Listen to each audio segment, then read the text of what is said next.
Okay. We've had the word from on high. From on high. On the other end of the Shabbat Shalom. Shabbat Shalom. We have a new speaker Yeah. today, a microphone. I'm sorry, not a speaker, but a microphone. Just looking for your replacement. Those remarks might have gotten lost in the shuffle before. Yes. Anyway, I hope people out in YouTube land can hear us better today. Yay. We have to thank John for finally getting us technologically up to date. And just a bit of warning, when I came in this morning, the TV had gotten some sort of update, and I had trouble getting it online, and it's dropped a couple of times. So if it drops in the middle, it's not my fault. Well, it is my fault. It's not my fault. It is, but it's not. We'll blame it on you anyway. Okay. Well, today we're doing Parsha 11, Vayigash, and he drew near. So, oh, by the way, I'm Paul, for those out there that don't know me. Hi, Paul. The people that are not here presently, that are watching remotely, like your wife, she's probably wondering who I am as she's watching from home. I've already told you that. Aren't remotely watching. Okay. Well, I'm glad y'all are here today. So let us begin by saying the blessing. Join me. Blessed art thou, Lord our God, King of the universe, who sanctifies us with thy commandments and commanded us to engross ourselves in the words of the Torah. And in Hebrew, Baruch atah Adonai Eloheinu melech haolam, asher kedeshanu b'mitzvotav v'tzivanu le'asok b'divrei Torah. Okay. This week, the 11th reading, this is the 11th Parsha.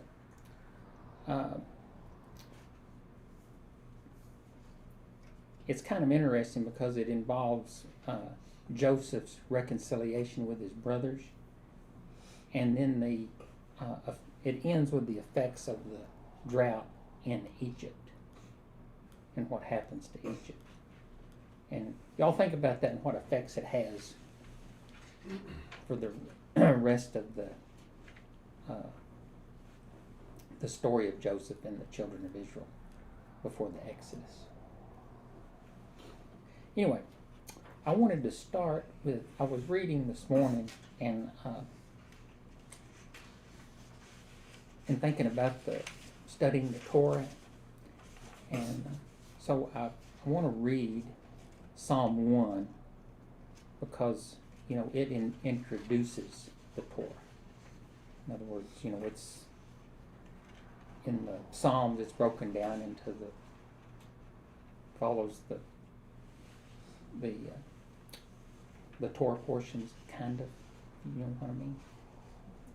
Anyway, Psalm 1, how blessed are those who reject the advice of the wicked, don't stand on the way of sinners, or sit where scoffers sit. Their delight is in Yahweh's Torah. On his Torah they meditate day and night. They are like trees planted by streams. They bear their fruit in season. Their leaves never wither. Everything they do succeeds. Not so the wicked, who are like chaff driven by the wind. For this reason the wicked won't stand up in the judgment, nor will sinners at the gathering of the righteous. For Yahweh watches over the way of the righteous, but the way of the wicked is doomed. Do y'all remember what wicked is in Hebrew thought? Not fulfilling your purpose. Not fulfilling your purpose. That's right. Like if you have a clay pot or something and it's cracked or broken, it would be referred to as wicked because it cannot fulfill its purpose. And we, as sinners, are wicked. But when we turn and keep God's commandments, we become healed, and then we can fulfill our purpose. And that's what this psalm is about. It's about explaining the difference between wickedness, sinners, and righteousness. And that's obedience. So I'm not talking about salvation. I'm talking about fulfilling your purpose in God's eyes. So, the Torah begins, this portion begins with Judah pleads for Benjamin's release. And then Joseph reveals himself to his brothers. Then Jacob begins brings his whole family to Egypt. Jacob settles in Goshen. And then we finish with the famine in Egypt. Start here. Anyway, I've got this a little bit different today because we're going to do some discussion questions in the midst of regular questions. Hopefully we will. Would somebody want to read the first one? We'll do it differently today since we have a new microphone. That'll do.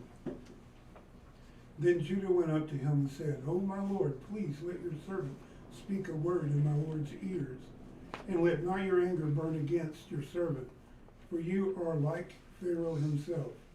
My Lord asked his servant, saying, Have you a father or a brother? And we said to my Lord, We have a father, an old man, and a young brother, the child of his old age. His brother is dead, and he alone is left of his mother's children, and his father loves him.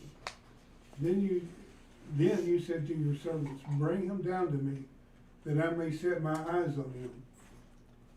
We said to my Lord, The boy cannot leave his father, for if he should leave his father would die.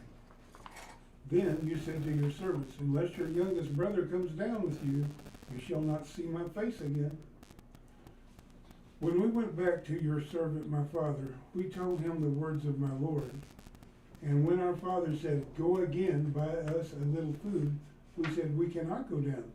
If our youngest brother goes down with us, then we will go down. For we cannot see the man's face unless our youngest brother is with us. Then your servant my father said to us, You know that my wife bore me 2 sons.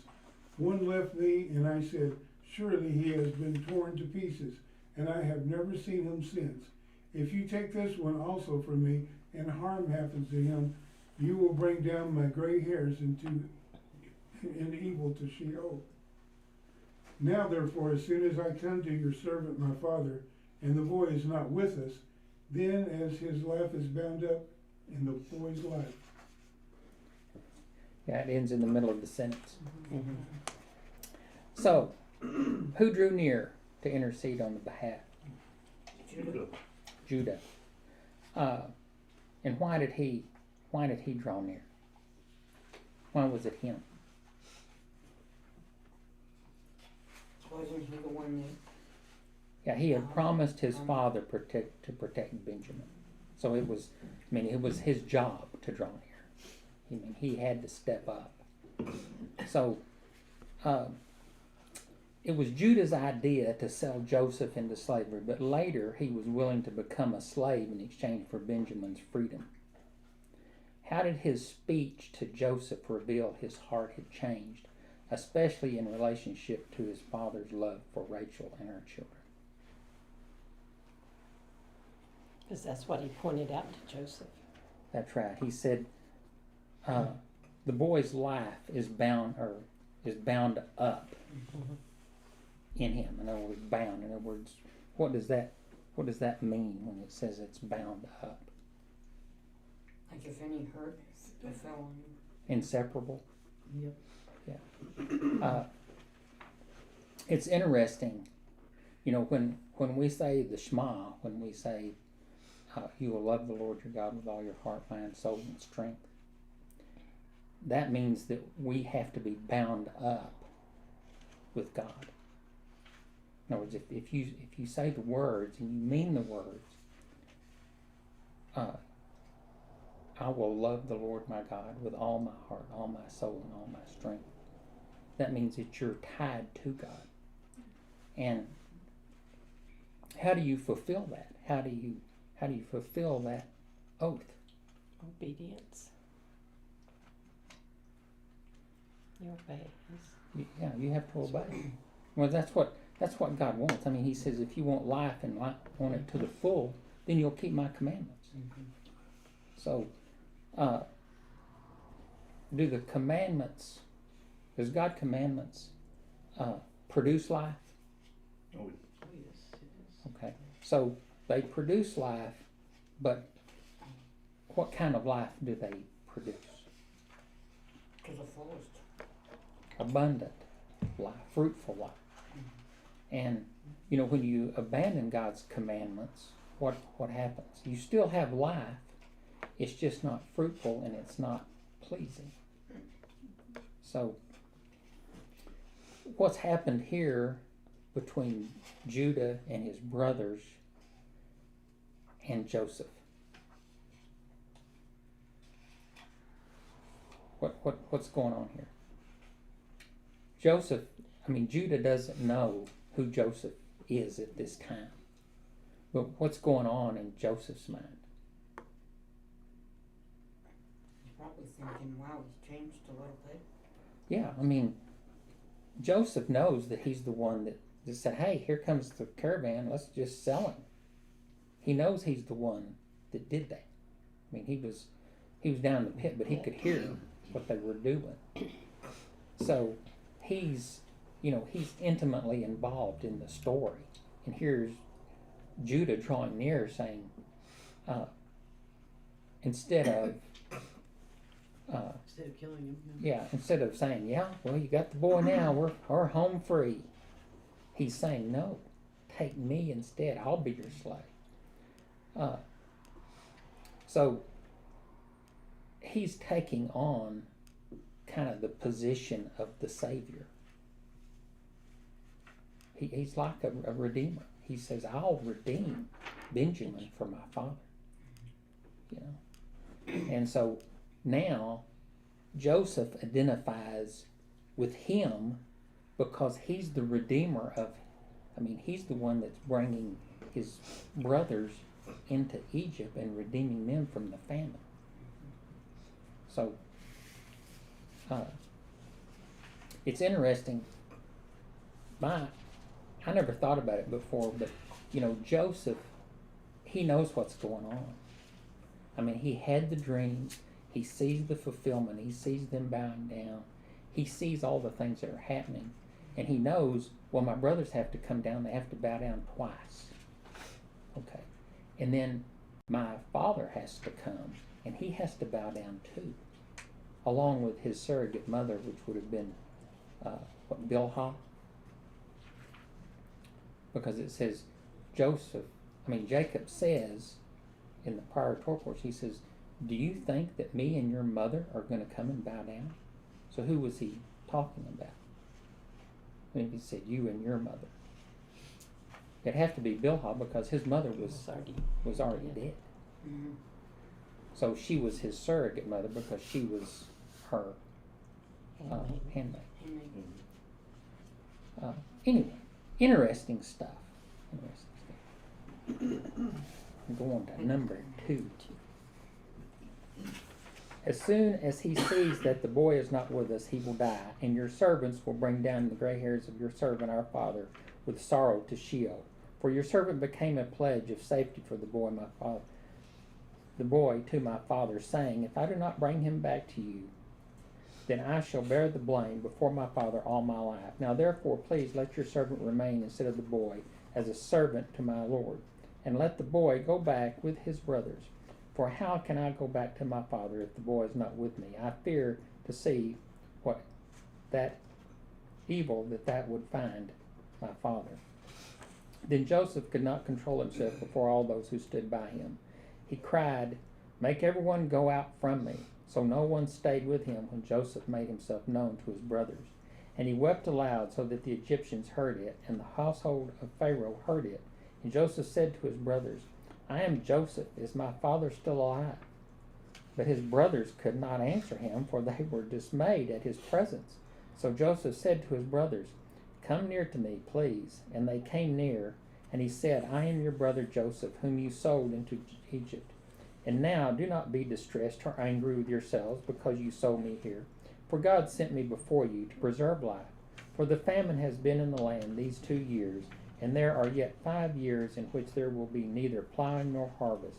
And God sent me before you to preserve for you a remnant on earth, and to keep alive for you many survivors." That was short. Did what? That was short. It was short, but there's a lot of stuff. Yeah. So, what did Judah say about what happened to his father if he didn't bring Benjamin back? He would die. He would die of grief. Yeah. Yeah. And he didn't want to see it. So, what did Judah propose regarding the charges against his brother? Let me bear.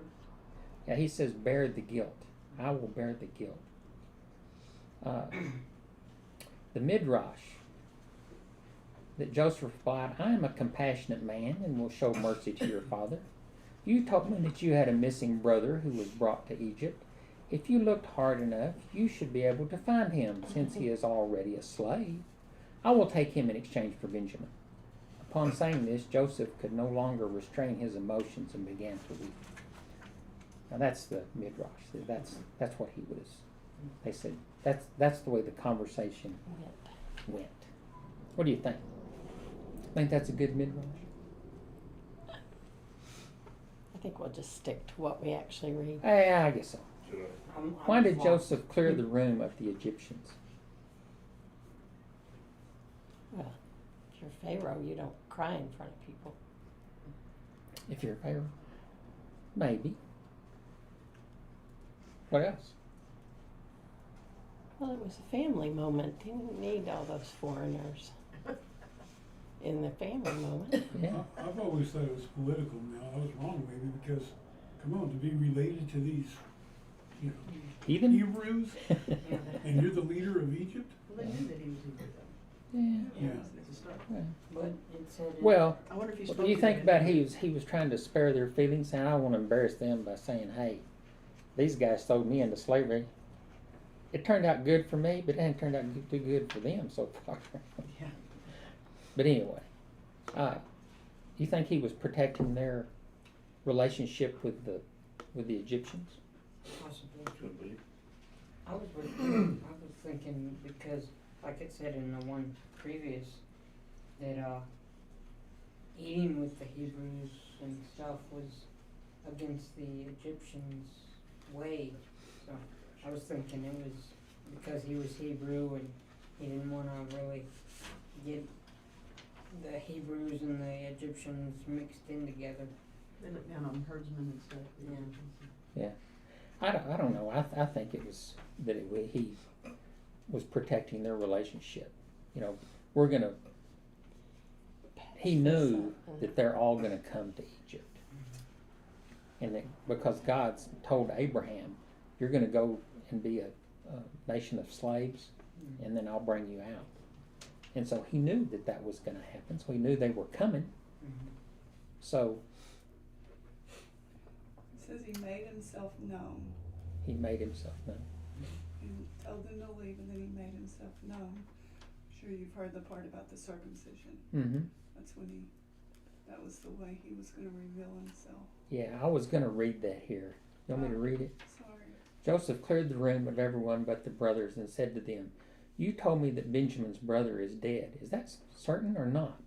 "Yes, Your Excellency, we are sure he is dead." Joseph then spoke in Hebrew. "How can you lie like that? You sold him as a slave. How can you know that he is dead? Indeed, I purchased him as a slave and can call him right now." With that, Joseph began calling out, "Joseph, Joseph, Joseph, son of Jacob, come here immediately. Come and speak to your brothers." The brothers' eyes widened as they looked around to see if Joseph was fast coming. When Joseph saw this, he then said, "What are you looking for?" "I am Joseph. Is my father alive?" So, anyway, you could see how that could have happened too. I mean, that's what do you call that when they make a TV movie, a dramatization? Kodak moment. Is that from the book of Joshua?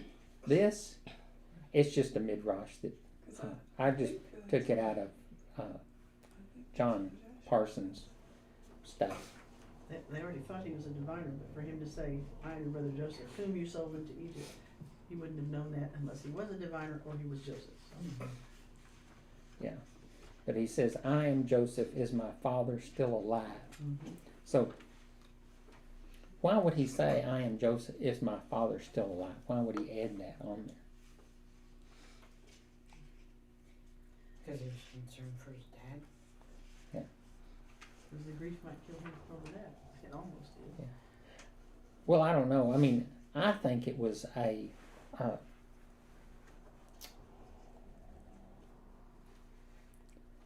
statement of, His position in the family. yeah, that he's my father too. Yeah. You know, he was your father. You were jealous of me, but he's my father. Is he still alive? You know, it's kind of a reiteration Mm-hmm. of, you know, you guys thought he wasn't my father. Yeah. So how did the brothers respond? Shock and dismay. There's a certain word that we use. Surprised? Mm-mm. Dumbstruck. That too. Is that dumbstruck? What does dumbstruck mean? Can't Unable to speak. Unable to speak. I mentioned this before. A lot of people think dumb means that you're ignorant or you don't know how to think, but it doesn't. Dumb means you can't speak. You know. I remember when I was a kid, there was a gentleman in Tulia, an old man, and he would come down to the swimming pool and other places, but he couldn't talk.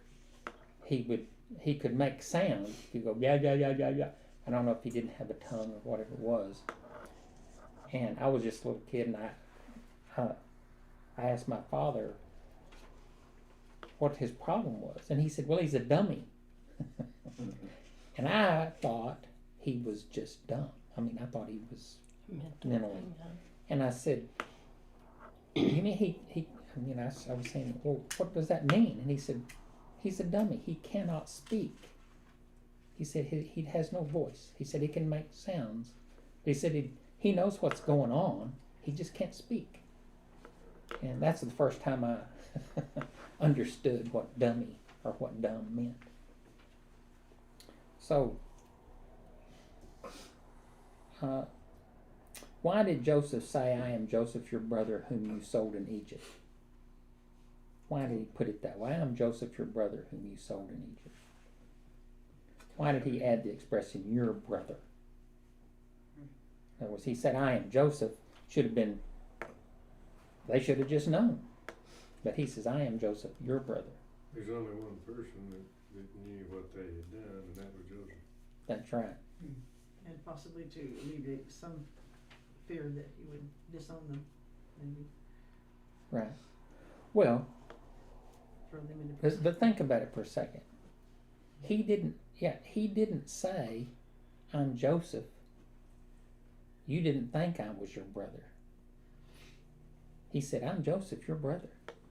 He said, "I'm still your brother. You tried to get rid of me, but I'm still your brother. I didn't get rid of you." In other words, it's kind of you'd almost think of it as a term of endearment. "I'm Joseph, your brother." You know, who do you call your brother? You know, kind of interesting. I never thought about it that way. Yep. So Joseph forgave his brothers, but not without first testing them. Jewish tradition states that we are under no obligation to forgive another person until the person recognizes their fault. You think that Joseph was justified in deceiving his brothers?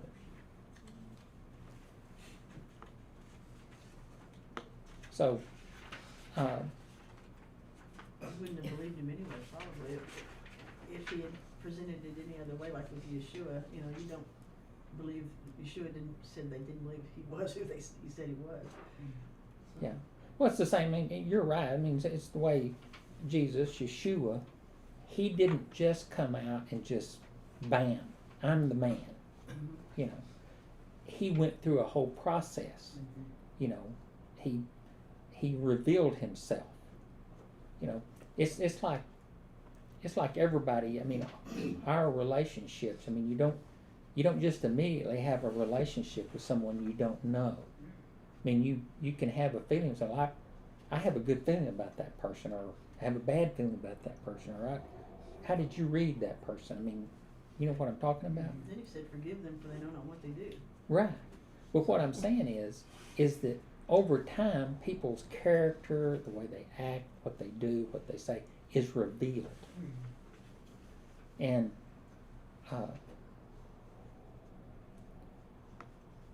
if you step out of that zone of revelation, the scripture says you will know them by their fruit. Okay? So no matter what people do, what they say, or what you believe, you can watch what they do, and it will reveal who they are. If you know what I mean. You know, good or bad. So, you can't always believe what people say, but you have to believe their actions. That's why they say it's better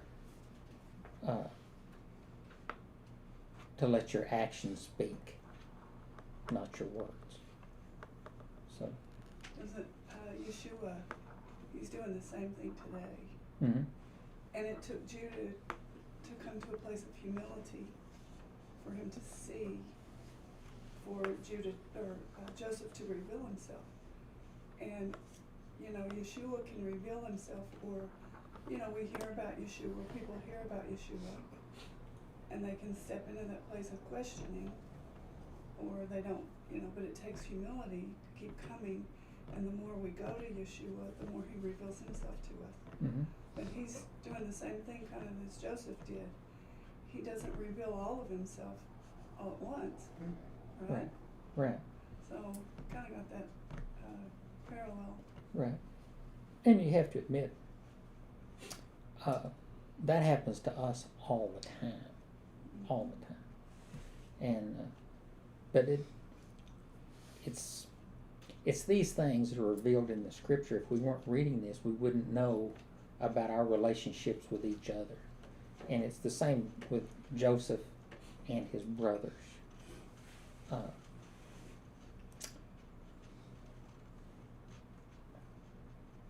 I don't know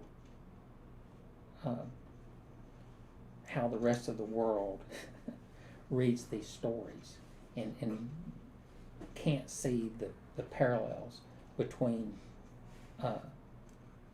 Joseph's redemption of his brothers and Jesus' redemption of the world. I mean, because we, in effect, the world sold Jesus down the river. No one stood up. I mean, whether it was the Romans or the Jewish people or the disciples, nobody stood up and said, you can't take him. I mean, Peter said, no, they'll have to kill me before that happens. But when it was happening, he didn't say anything. I mean, and Jesus told him that very fact. He said, no, you'll deny me 3 times. I'm going. There's nothing you can do about it. But he wanted to, he was out by the fire, watching. But that was the whole world. And we could say, well, the Jewish people did it, and all the Romans did it. No, everybody was complicit. Everybody. And so when we said he died for us all, he died for us all. And we have no standing, in my opinion. I think another parallel of what Diane was talking about, like when you approached Yeshua, when they approached Joseph and he sent them back with what they came and asked for, the grain, and then they looked in their bag and they had their money back too. When Yeshua blesses us when we first come to him, he gives us way more than what we expected. I mean, and of course they were guilty. They said, oh my gosh, we gave our money's back. Yeah. The Lord does that too. Yeah. Well, and it's the same thing with Judah. I mean, after they sold Joseph, you know, he had a bunch of humbling experiences. I mean, both of his sons died. He blamed his daughter-in-law for their deaths, when it sounds like it was their rearing that they lacked. Because God said, you know, the oldest one, he said he was just evil and God killed him. And the second one did bad stuff, so we killed him too. But it was the daughter-in-law that was the righteous one. And I think one of the main factors that brought him to that point was when he said he was going to kill her, and she said, who's rod and staff and cord? Who are these? This is the Father. And then he had the, what do you call that? The moment, the come to Jesus moment. She is more righteous than me. You know, and so I think all those things brought Judah to that point. And I think that's why he, what do you say? He ascended to the Lion of Judah. You know, he became the leader of the pack. Go ahead. This testing, you know, you referred to Peter, and when in his mind he's able to be his defender, and he's going to fight off the Roman army, and when it come right down to it, he denied knowing Yeshua. Mm-hmm. Well, this testing revealed to Joseph where Judah was, but it also revealed to Judah where Judah was. Mm-hmm. There's a lot of things we don't know that we're capable of or incapable of until we're tested. Mm-hmm. And I think that's the purpose of it all. Yeah, I do too. I think there's important lessons to be learned. You know, and a lot of times things happen to you, and you think, "Why is this happening to me?" And then you look back on it, and say, "Man, I'm glad that happened Right. because I learned some valuable lessons in it." So, Life has a way of humbling us. boy, does it ever. Okay, number 3. So it was not you who sent me here, but God. He has made me Lord of all Egypt. Come down to me. Do not tarry. You shall dwell in the land of Goshen, and you shall be near me, you and your children, and your children's children, and your flocks, your herds, and all that you have. There I will provide for you, for there are yet 5 years of famine to come, so that you and your household and all that you have do not come to poverty. And now your eyes see, and the eyes of my brother Benjamin see, that it is my mouth that speaks to you. You must tell my father of all my honor in Egypt, and of all that you have seen. Hurry and bring my father down here. Then he fell upon his brother Benjamin's neck and wept, and Benjamin wept upon his neck. And he kissed all his brothers and wept upon them. After that his brothers talked with him. When the report was heard in Pharaoh's house, Joseph's brothers have come, it pleased Pharaoh and his servants. And Pharaoh said to Joseph, say to your brothers, do this, load your beasts and go back to the land of Canaan, and take your father and your households, and come to me, and I will give you the best of the land of Egypt. You shall eat the fat of the land. So, how did Joseph respond to his brothers? In love. By being their savior. Yeah. Well, he told them to come near. In other words, he didn't approach them. He said, "Y'all come on up here, boys. Let's make bygones be bygones." And then what did he say? What was the reassurance he gave them? You know, he said, "Wasn't me that, or you that did this. God orchestrated this so that a lot of good could come from it." He said, "You meant it for evil, but God meant it for good." And what was that? What was that doing? He didn't say that what you did wasn't bad. He didn't say that that was a bad thing to do. But he said, even though it was, God has used it to bring about a blessing. Romans 8:1. Yeah.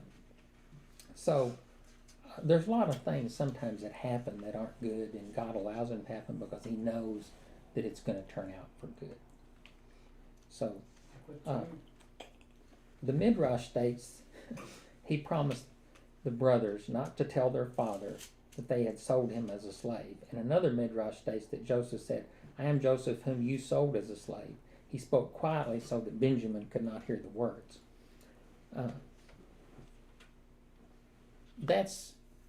To me, that's humanizing. And I don't think that's the case. I think it happened just the way it's said. Because Joseph said, these things have been revealed and we have to learn from them.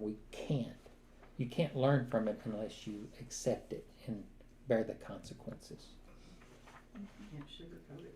Yeah, you can't sugarcoat it, that's right. Why did Joseph fall on his brother Benjamin's neck and weep? He hadn't seen him since he was real little. Yeah, well, the obvious reason is he was overwhelmed with emotion because he had been there for a while and he wasn't able to greet him. I mean, plus he had accused him of stealing. There's that. But he orchestrated it because he was putting the brothers in the same position he had been with Benjamin. He's given them the opportunity to get rid of him. So, and that's the same thing that happened to Joseph. His father sent him, and he was put in the position where the brothers had a chance to get rid of him, and they did. But if you notice, when Jacob sent Joseph,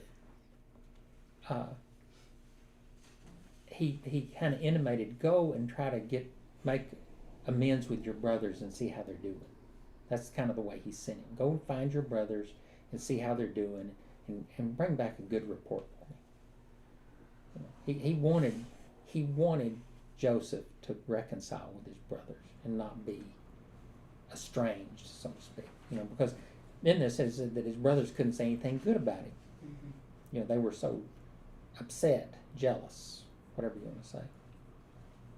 So the same thing had been orchestrated against Joseph that he orchestrated against them. Joseph was put in a position where he could not defend himself. He was separated from his father, and he was a long way off, and the brothers had complete authority over him. And now the position is reversed. They are away from their father, and he is in complete control. And so he has put them in the same position I never thought that way. to see how they would react. And they passed the test. Now, y'all ever think about what's going to happen when the test is going to come for us? Are we going to pass the test? That's why tribulation is coming in everybody's life. I mean, it may be God's, but it could be anything. I mean, it can be disobedient children, relatives, neighbors, whatever. It could be your own temperament that's driving you crazy. But all those things can happen.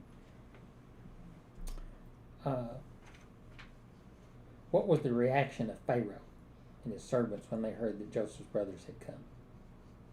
I'm pleased. They were pleased. For some reason. Yeah. Now, why were they pleased?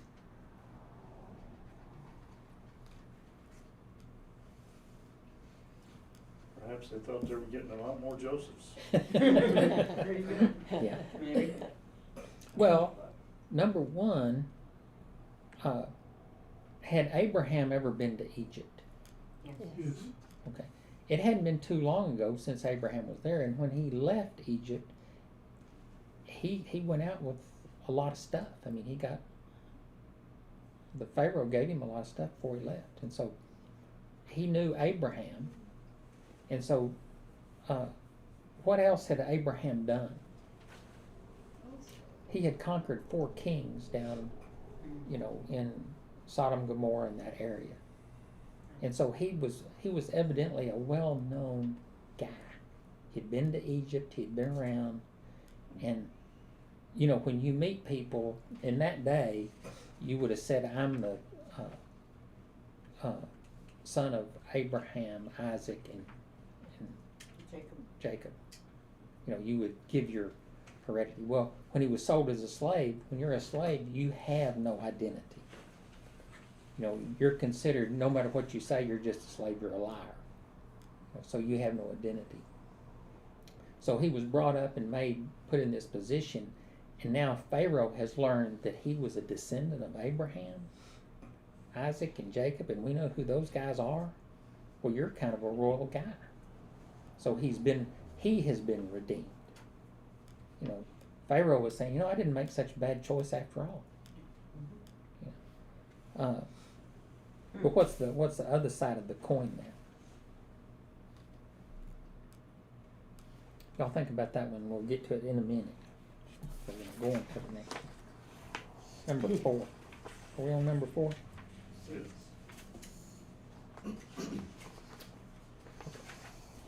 And you, Joseph, are commanded to say, do this, take wagons from the land of Egypt for your little ones and for your wives, and bring your father, and come. Have no concern for your goods, for the best of all the land of Egypt is yours. The sons of Israel did so, and Joseph gave them wagons according to the command of Pharaoh, and gave them provisions for the journey. To each and to all of them he gave a change of clothes, but to Benjamin he gave 300 shekels of silver and 5 changes of clothes. To his father he sent as follows: 10 donkeys loaded with the good things of Egypt, 10 female donkeys loaded with grain, bread, and provisions for his father on the journey. Then he sent his brothers away, and as they departed he said to them, do not quarrel on your way. So they went up out of Egypt, and they came to the land of Canaan, to their father Jacob. And they told him, Joseph is still alive, and he is ruler over all the land of Egypt. And his heart became numb, for he did not believe them. But when they told him all the words of Joseph, which he had said to them, and when he saw the wagons that Joseph had sent to carry him, the spirit of their father Jacob revived. So why did Pharaoh command Joseph to bring his family to Egypt? What do you think? So he could take care of them? No, that may be, but Well, you said before he knew them. I mean, he knows their history, and he knows that God blesses them. So it was a good thing for Egypt to welcome them. well, it could be he was concerned that he might just go back.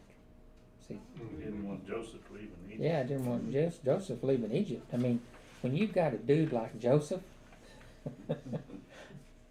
it's unless I've encountered this a lot myself, but when you encounter people that really do a good job and are dependable and all those things, you don't want them to leave. I mean, those are important folks. Notice here it could be the translation, but verse 19, Pharaoh called him Joseph instead of his Egyptian. Yeah. Yeah. Yeah. True. Yeah, when he heard that Joseph, Well, what was his Egyptian name? Zaphanaphaneah. And what is, in the, what does it mean? His Egyptian name? Yeah, his Egyptian name.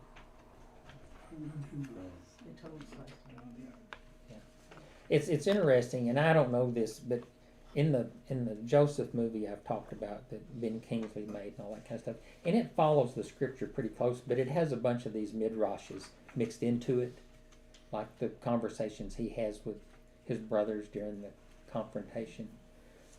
But one of the things it has in the movie that I thought was interesting, when he says your name will be Zaphanaphaneah, and your wife will be the daughter of whatever her name is, Asenath.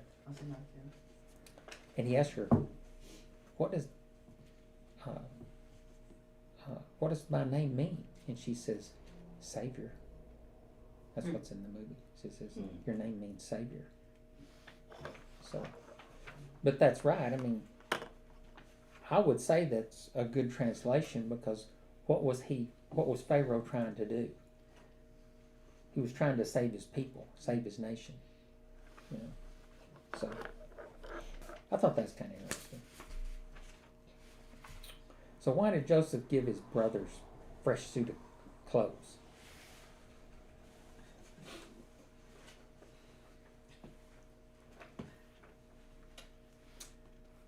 They probably needed it. Seriously. Well, when they found out that Benjamin had supposedly stolen the cup, they all tore their clothes. Oh, yeah. So they needed some new clothes. That's a long trip from Canaan. Yes. But then he gave Joseph 5 sets of new clothes and 300 silver shekels. Benjamin. I'm sorry, Benjamin. Pieces of silver. Yeah, pieces of silver. So why did he do that? Gave them new clothes. You could say he did it because, you know, one of the things that separated them was the coat that he received. Yeah, I was going to say, they tore up his coat. They tore up his coat, and he gave them new clothes. But he gave Benjamin 5 sets of clothes and 300 pieces of silver. Because that was his only technical blood brother. Well, he used he used Benjamin. He used him. He accused him of theft. He put him through an ordeal. And he's saying, you know, I'm sorry. I'm sorry I did that. And sometimes, you know, actions like that, I mean, you can see where he would say, I'm going to make that up to you. But he also did the same to the other brothers. First go round. What do you mean? When he put their money back in their sack. Oh, yeah. Yeah, he put their money back in their sacks. He was generous to a fault. Yeah. And that's kind of like what y'all were saying about when the Lord comes to you, He's generous from the beginning, and wants you to have good things. And when we pass the test, there's a lot of blessings. Yeah. Well, that's true, you know, and it's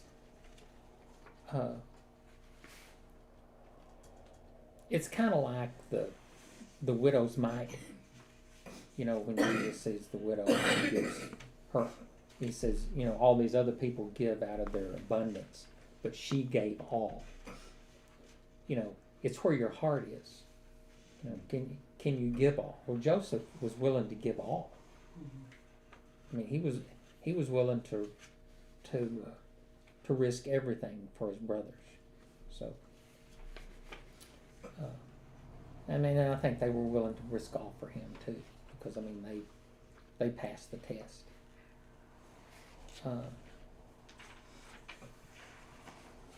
So what did Joseph send to his father? Donkeys, she-donkeys, Well, grain. he sent tokens of the wealth of Egypt.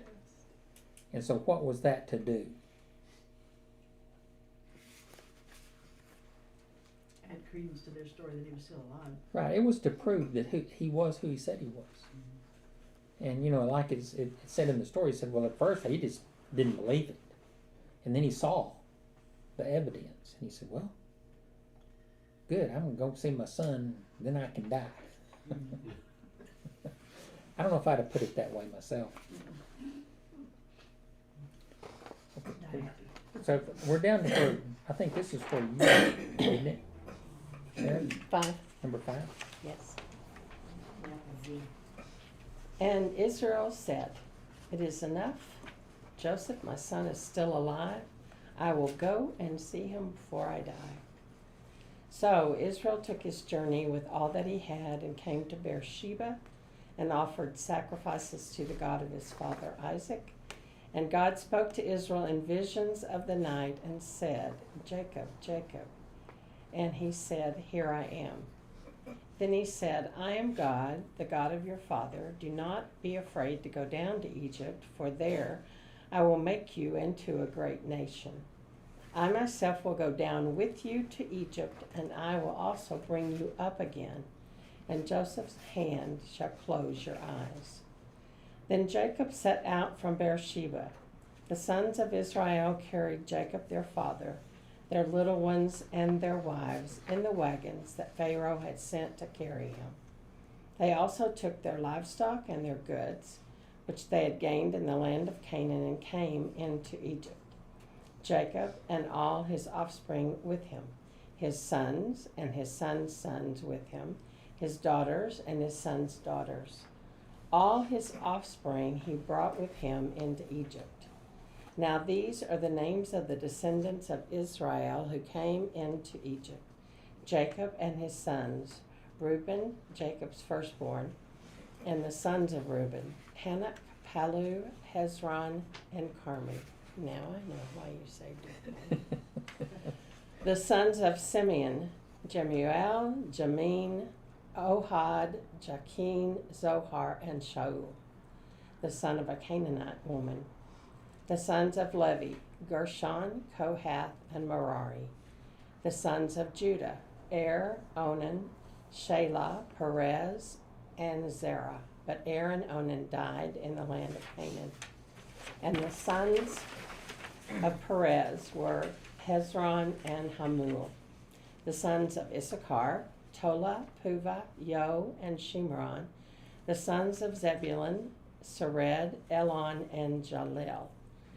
These are the sons of Leah, whom she bore to Jacob in Paddan Aram, together with his daughter Dinah. Altogether his sons and his daughters numbered 33.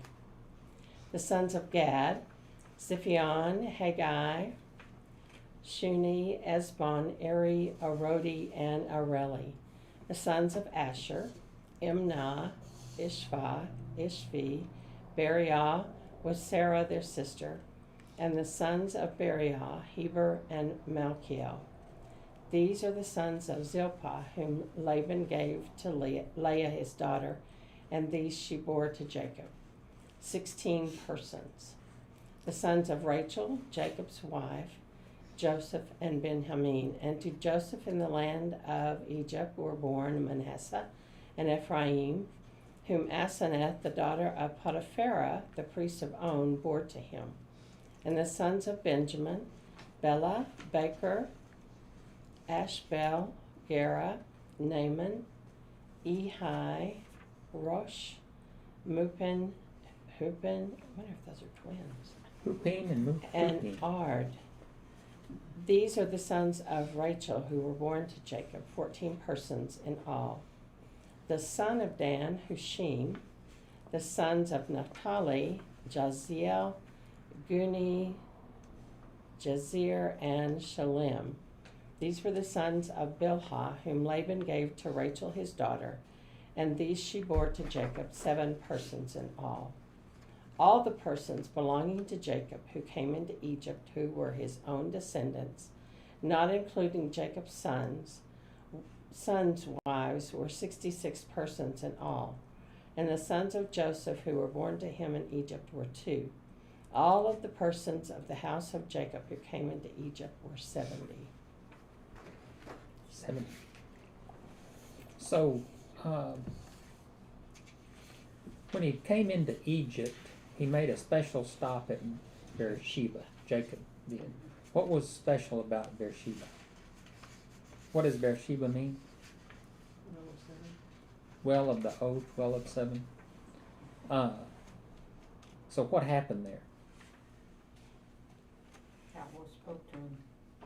Well, he called on God's name. He called on Yahweh. And what did he tell him? It was okay to go to Egypt. Yeah, he said it's okay. He said you're going to go down. I'm going to bring you back. And what was the final thing he said? To make your view a big nation. Joseph will close his eyes. And Yeah, Joseph will close his eyes. Mm-hmm. What is that? What does that mean? He's gonna die in Egypt. He'll die in Egypt, but Joseph will take care of it. Mm-hmm. He will personally see to your safety. And through What- Joseph, God brought him back to the land too, like he said he would. Yeah. He'd bring him back. He brought his bones back. What were the names of Levy's 3 sons?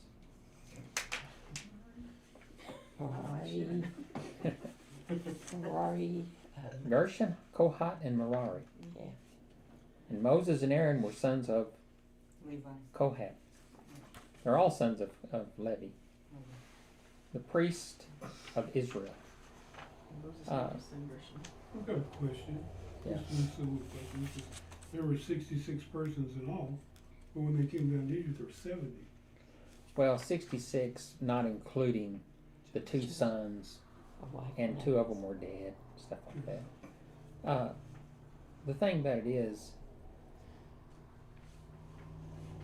everybody came. I mean, certain ones not counted. The concubines weren't counted. Some of the girls were counted. Some were not. So it's interesting how they come to the numbers, but you can get back to them 2 or 3 ways.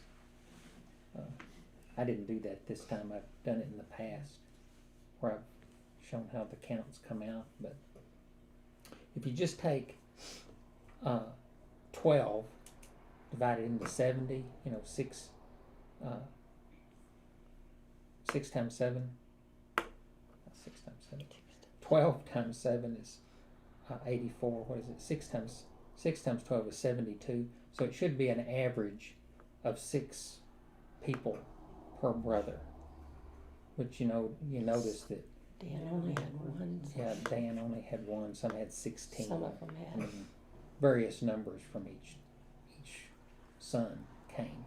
Or is it 66 people plus Joseph, his wife, and his 2 sons? Right. Does that Yeah. complete the 70 of? Yeah. Like I say, there's several ways to get back to the number. It just depends on how you interpret it. So, I've got that. I ought to do it, but I didn't do it this time. I kind of did, Did you? Okay. and it did include all the daughters because they're also descendants, Right. and they'll also produce. And in the first one, it said 32, or did it say 33? 33. Okay, and then when you count it, it's really just 32. But the 2 sons of Judah that were killed, or that God killed, Mm-hmm. and so yeah, you could add Jacob and take those 2 out, and that's the 33. Mm-hmm. And then the 66 and 70, that's not including those who did not come out of Egypt, Joseph and his sons. Right. Those Right. 3. Mm-hmm. So then I think that equaled 70. Right. If I did it right. It does. Like I say, you can go back and formulate. I think there's like 3 different ways Yeah. that you can come to those numbers. Some of them are kind of a stretch, but It's the first time I've ever heard that. so why is Judah's son Perez from Tamar so important? It's the line of Yeshua. Judah. Right. He's a direct descendant of King David and the Messiah. So how many of the sons of Leah and how many of Jacob's family were descended from her? A bunch. You just gave the number. 33. 33. Yeah. And who were Zilpah's sons? Zilpah was Leah's handmaiden. Gad and Asher. Yes. So Gad and Asher were Zilpah's. Who were Bilhah's sons? Dan and Naphtali. How old do you think Benjamin was at the time? What does tradition say how old he was? 18. Had lots of children. He had 10 sons. So, 30. well, he couldn't have been 40 because Joseph was 39. He was 39 years. And so the best estimate that the Jewish people make is 31. That he was born on the way back from, Benjamin was born on the way back from and that Joseph was about 8 years old, so that would make him about 31. But who knows? It doesn't say, so it must not have been important. Were the wives of Jacob's sons counted in the census? No. So how many of the souls came to Egypt with Jacob? 70. Yeah. Leah had 33, Zilpah 16, Rachel 14, and Bilhah 7. If you add all those up, it's 70. And then since Joseph and Manasseh were in Egypt at the time, we have 67, which is what you said. 2 of Judah's sons had died, so we have 65. But if we had Jacob and God to the roster, we have a total of 67. So God said, I'm going down with you. And Jacob came. And so if you eliminate those 2 sons, you could get back to it another way. Number 6. You want to read number 6, though? He had sent Judah ahead of him to Joseph to show the way before him in Goshen. And they came into the land of Goshen. Then Joseph prepared his chariot and up to meet Israel his father in Goshen. He presented himself to him and fell on his neck and wept on his neck a good while. Israel said to Joseph, Now let me die, since I have seen your face and know that you are still alive. Joseph said to his brothers and to his father's household, I will go up and tell Pharaoh, and will say to him, My brothers and my father's household, who were in the land of Canaan, have come to me. And the men are shepherds, for they have been keepers of livestock, and they have brought their flocks and their herds, and all that they have. When Pharaoh calls you and says, What is your occupation? You shall say, Your servants have been keepers of livestock from our youth, even until now, both we and our fathers, in order that we may dwell in the land of Goshen, for every shepherd is an abomination to the Egyptians. So Joseph went in and told Pharaoh, My father and my brothers, with their flocks and herds, and all that they possess, have come from the land of Canaan. They are now in the land of Goshen. And from among his brothers he took 5 men and presented them to Pharaoh. Pharaoh said to his brothers, What is your occupation? And they said to Pharaoh, Your servants were shepherds, as our fathers were.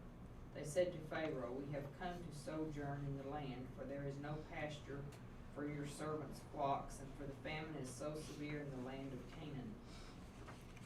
And now, please let your servants dwell in the land of Goshen. When Pharaoh said to Joseph, Your father and your brothers have come to you. The land of Egypt is before you. Settle your father and your brothers in the best of the land. Let them settle in the land of Goshen, and if you know any able men among them, put them in charge of my livestock. Then Joseph brought in Jacob his father and stood him before Pharaoh, and Jacob blessed Pharaoh. And Pharaoh said to Jacob, How many are the days of the years of your life? And Jacob said to Pharaoh, The days of the years of my sojourning are 130 years. Few and evil have been the days of the years of my life. They have not attained to the days of the years of the life of my fathers in the days of their sojourning. And Jacob blessed Pharaoh and went out from the presence of Pharaoh. So who sent Judah ahead to give the Egyptians that Jacob's family were approaching the land of Goshen? Jacob? Jacob, Yeah, Job. He sent the one that he trusted. And where did Jacob and Joseph finally reunite? Goshen. They met in Goshen? In the Delta? No. It says that Joseph wept when he embraced his father, but there is no report of emotion regarding Jacob. Is that right? Do you know what the rabbis say or the sages say? The reason there wasn't any show of emotion from Jacob? They were shocked. The rabbis say that he was reciting the Shema at the time. Did the Shema exist? Anyway, In some way. in some way, yeah, I guess you could say. But I think it's just humorous. He was hiding the Shema. I would say the statement that, okay, I can die now would be pretty emotion packed. Yeah, I think Yeah. it would be I too. think he was dumbstruck too. Mhm. So why did Jacob say, "Now I can die, for you are still alive"? Why did he say that? Prophecy is going to be fulfilled. Yeah, the prophecy is going to be fulfilled. I mean, you know, when God gave Abraham the prophecy, "I'm going to make of you a great nation," and then he had us, you know, and Abraham says, "I don't have a son," and he says, "Isaac will be the heir," and then he has 2 sons, and you know, there's a conflict there, and then now we get to Jacob, and so now Jacob is the carrier of the promise, and then he has all these sons. Did he know he was going to have 12 sons? Was it prophesied that he would have 12 sons? No. Now, it was prophesied that Ishmael would have 12 sons. So is that a parallel that Jacob would have 12 sons also? I mean, was he going to bless him with more sons than Ishmael had? Or fewer sons than Ishmael had?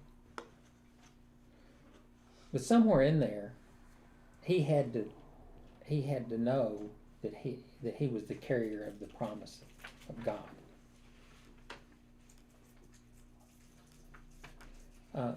Were there other people at the time that followed the God of Abraham? Was he unique in the world? That's what I'm asking. Was Abraham unique in the world?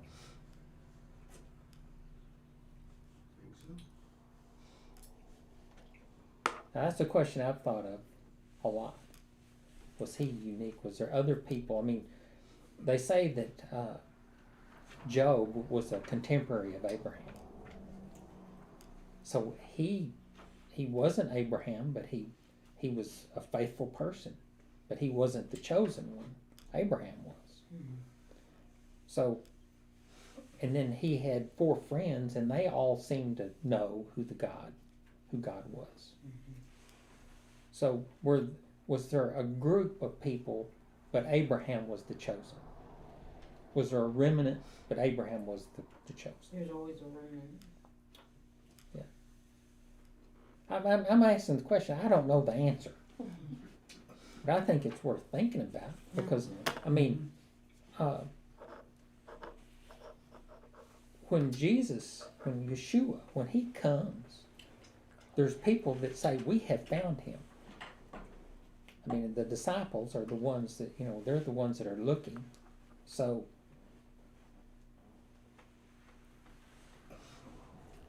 there had to have been others. I mean, it says that there were 70. He sent 70 people out. And then when he came back and when Yeshua has his discussion about if you don't eat my flesh and drink my blood, you have no part in my kingdom. And then it said a lot of people left after that. And a lot of people said it was because he said, "Eat my flesh and drink my blood," is the reason. But what did he say right preceding that? He said, "Me and the Father are one. I am." And so, which statement was it? "Eat my flesh, drink my blood," or was it, "I'm equal with God"? Which one was it that they couldn't handle?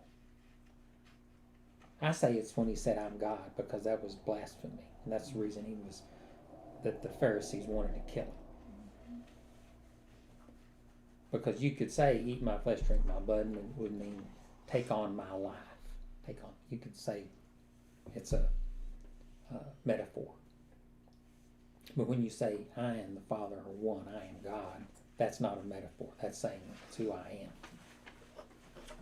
But there was only a remnant that believed that. There was only a few that believed it.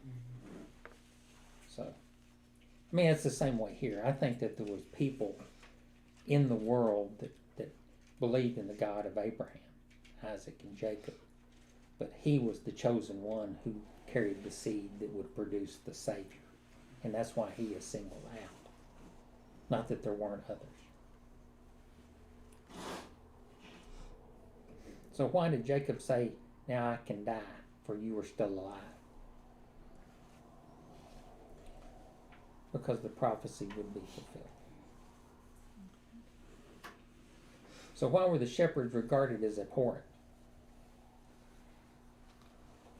Because the Egyptians had gods that were sheep and gods.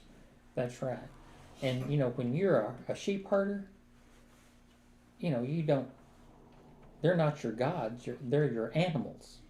Now they're valuable, but you know, you shear them and you work them and you do all kinds of stuff to them. I mean, you keep them in line. You have dogs that herd them, all that kind of stuff. And the Egyptians didn't do that. They considered them as holy beings. They were, what's the name of their gods? Ares and Amun were the animal gods. I think Thoth was one. Hmm? Thoth was another ram-headed god. And why did Pharaoh ask his age? And what did Jacob reply? 130 evil years. Yeah. My life of wandering has lasted 130 years, and those years have been few and bitter. Now that's a heck of a statement, isn't it?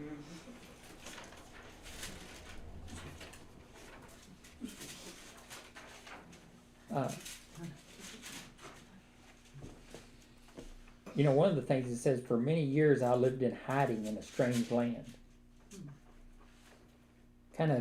He kind of identifies himself with Joseph. You know, I went down and stayed with my relatives. I was in hiding. And Joseph went and stayed in Egypt, and he was in hiding. And so one of the parallels is you can say that he understood his separation from his brothers because he was separated from his brother.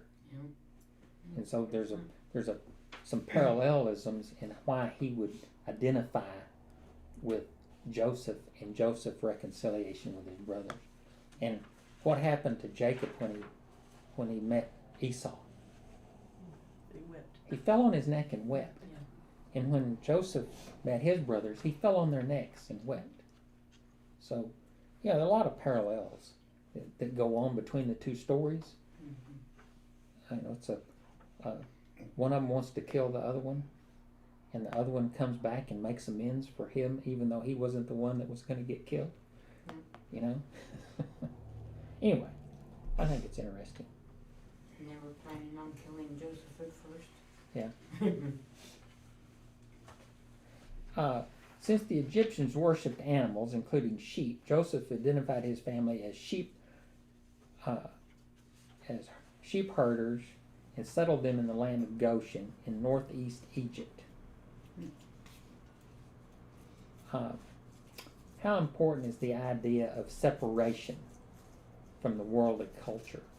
So Joseph sent them to Goshen, separate them from the culture. We're going to be sheep herders. You guys worship sheep. We don't. So is it important for us to be separate?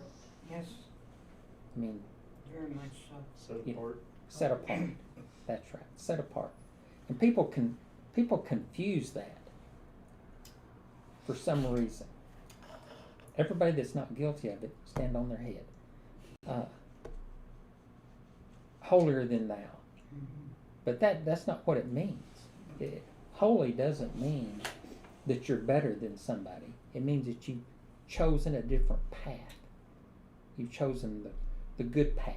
You're separate. Yeah. But is it is it hard to maintain a path when you're mixed in with people that aren't on the path? Yes. Yeah, it's really hard. You know, for a long time, 25 years, I had a business partner that was a heathen. He came from a good family. I mean, he was from Borger. His father and his two uncles were all physicians in Borger, and they all went to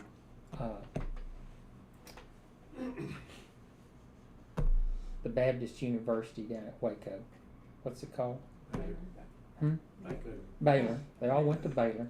He wore Baylor Bears jackets and stuff. But he wasn't a Christian. And neither was his father. Now, his ancestors were. He talked about his grandmother reading the Bible when she was blind. He said she would open the Bible and read it because she had it memorized. Wow. He talked about that, but one of the things he said is that, well, the reason I don't believe in Jesus is because of the way he came and the way he left. You know, he said, that's what my father believed, that's what it meant. I mean, so that was his belief. And he wasn't a bad guy. I mean, he didn't lie, cheat, and steal, but he was profane, if you know what I mean. He was profane. And when I had the opportunity, me and the guys I'm partners with now, when we bought him out, the other employees, most of them came and said, "We're so glad that y'all did that." They were pleased because he was such a he was hard to be around. I'll put it that way. Hard to be around. Maybe I shouldn't say that. He'll probably watch this one of these days and be offended. But I'm not mentioning his name. Some people know it, but I'm not mentioning it. Okay. I'm ready to go to number 7. I was confused for a minute. Then Joseph settled his father and his brothers and gave them possession in the land of Egypt and the best of the land in the land of Ramses, as Pharaoh had commanded. And Joseph provided his father, his brothers, and all his father's household with food according to the number of their dependents. Now there was no food in all the land, for the famine was very severe, so that the land of Egypt and the land of Canaan languished by reason of the famine. And Joseph gathered up all the money that was found in the land of Egypt and in the land of Canaan, in exchange for the grain that they bought. And Joseph brought the money into Pharaoh's house. And when the money was all spent in the land of Egypt and the land of Canaan, all the Egyptians came to Joseph and said, "Give us food, why should we die before your eyes? For our money is gone." And Joseph answered, "Give your livestock, and I will give you food in exchange for your livestock, if your money is gone." So they brought their livestock to Joseph, and Joseph gave them food in exchange for the horses, the flocks, the herds, and the donkeys. He supplied them with food in exchange for their livestock that year. And when that year was ended, they came to him the following year and said to him, "We will not hide from my lord that our money is all spent. The herds of livestock are my lord's. There is nothing left in the sight of my lord but our bodies and our land. Why should we die before your eyes, both we and our land? Buy us and our land for food, and we with our land will be servants to Pharaoh. And he gave seed that we may live and not die, but that the land may not be desolate." So Joseph brought all the land of Egypt for Pharaoh, for all of the Egyptians sold their fields because of the famine was so severe on them. The land became Pharaoh's. As for the people, he did not buy, for the priest, only the land of the priest he did not buy, for the priest had a fixed allowance from Pharaoh and lived on the allowance that Pharaoh gave them. Therefore they did not sell their land. Then Joseph said to the people, "Behold, I have this day bought you and your land for Pharaoh. Now here is the seed for you, and you shall sow the land. And at the harvest you shall give 1/5 to Pharaoh, and 4/5 shall be your own, as seed for the fields, and as food for yourselves and your household, and as food for your little ones. And they said, You have saved our lives. May it please my Lord, we will be your servants to Pharaoh. So Joseph made it a statute concerning the land of Egypt, and it stands to this day, that Pharaoh should have the fifth. The land of the priest alone did not become Pharaoh's. Thus Israel settled in the land of Egypt, in the land of Goshen, and they gained possessions in it, and were fruitful and multiplied greatly. So what did Joseph do with the money from the sale of the famine? Give it to Pharaoh. He created treasuries for Egypt. He stored it up for Egypt. And after the Egyptian had spent all the money they had, Joseph sold them bread in exchange for what? Livestock. Yeah, their cattle and their herds. And after he had sold all their herds, what did he do? Their land. Hmm? Their land. Yeah, he took the land.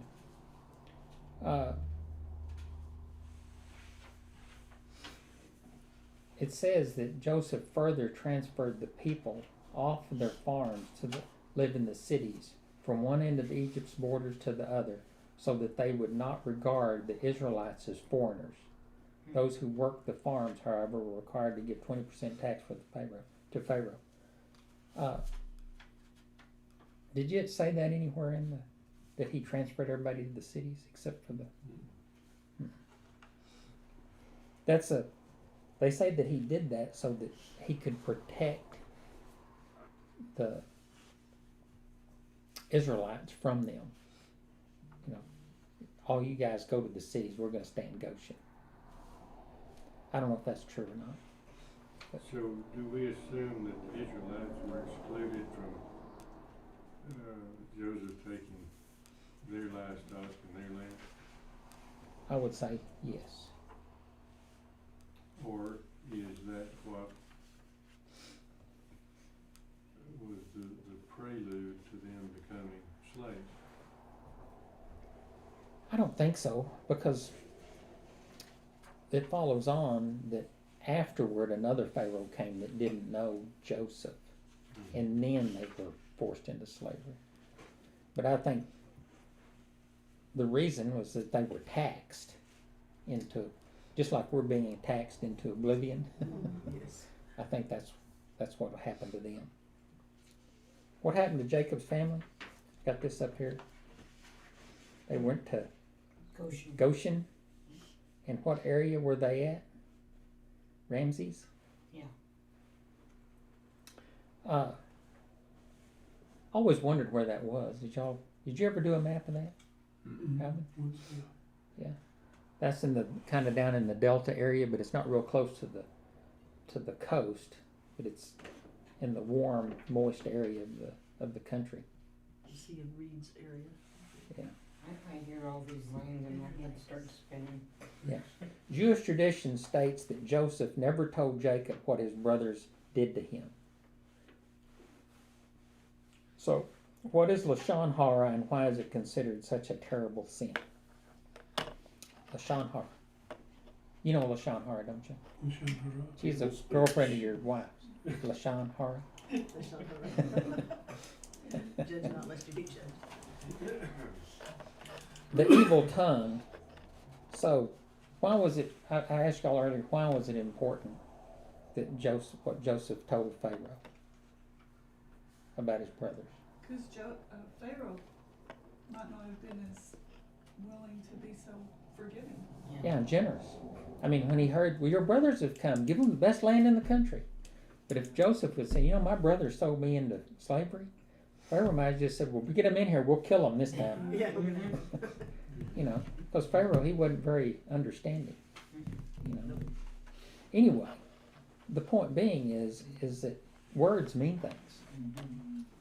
And once they leave your mouth, they can't be taken back. I mean, you can make apologies and you can do things, but, you know, with your mouth you give life, and with your mouth you give death. What's the saying in Proverbs? Life and death are in the power of the tongue, and those who use it will live by its fruit. So what does that mean? Careful what you say. Be careful what you say. Yeah, be careful what you say. And who's the most guilty person in the room that isn't careful about what they say? He's sitting right here. Yeah. You just said something that wasn't good. I know. Yeah. I have a person sitting over in that corner that lets me know this. Okay, so we have to hear about words today from Calvin, and it's a long Calvin. Do we need to wait till Daryl gets back?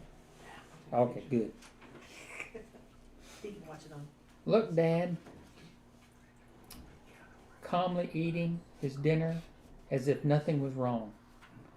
I know him. His dad radar is beeping like crazy. He knows I broke something. He just doesn't know what. He can't nail it on me. He knows for sure. He'll just wait. I know him.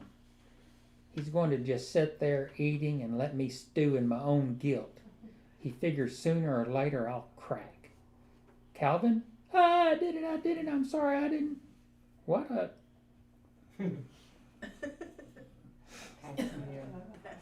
You broke the binoculars? Didn't I tell you to be extra careful with them? Isn't that exactly what I said? Well, those binoculars were brand new. Have you no respect for other people's property? I have an idea, Dad. Let's pretend I already feel terrible about it and that you don't need to rub it in anymore.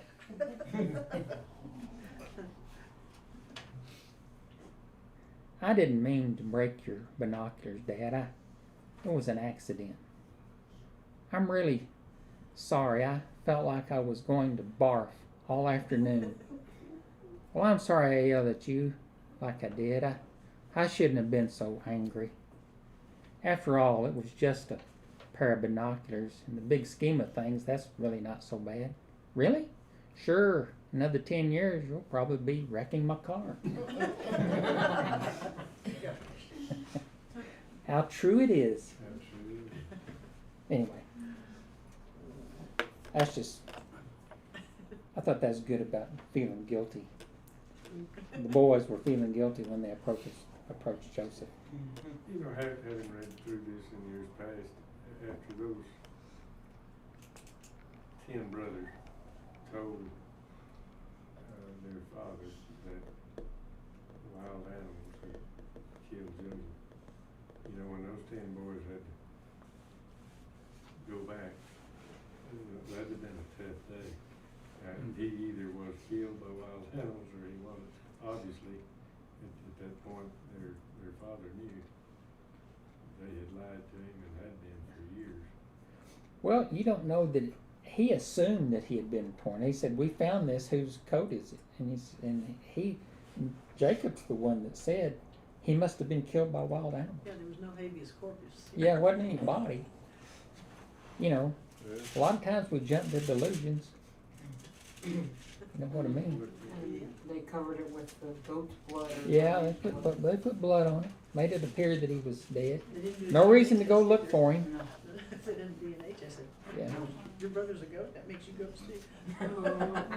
Instead of sheep. Sheep and goats. All right, next week is Buy a Key.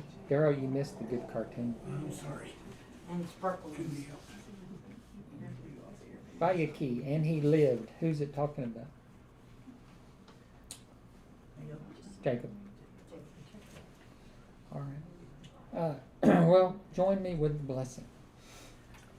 Blessed art thou, Lord our God, King of the universe, who gave us the Torah of truth, Yeshua our Messiah, and set everlasting life in our midst. Blessed art thou, Lord, giver of the Torah.